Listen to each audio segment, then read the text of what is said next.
Toshkent shahrida odamlarning bank kartalaridagi pullarni o'g'irlash bilan shug'ullanib kelgan jinoiy guruh fosh qilindi.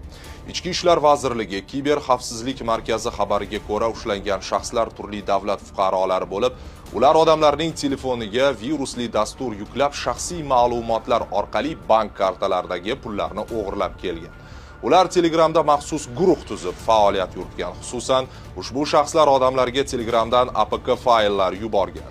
Shu orqali fuqarolar telefonidagi SMS kodlar, kontaktlar, qo'ng'iroqlar tarixi va bank ma'lumotlarini qo'lga kiritgan.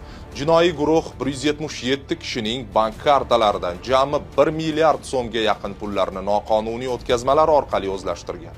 Barcha harakatlar kol markaz orqali nazorat qilingan. Holat yuzasidan jinoyat ishi qo'zg'atilib, gumonlanuvchilar protsessual tartibda ushlangan. Hozirda jinoiy guruhning boshqa a'zolarini aniqlash va jinoyatni to'liq fosh etish bo'yicha surishtiruv ishlari davom ettirilmoqda.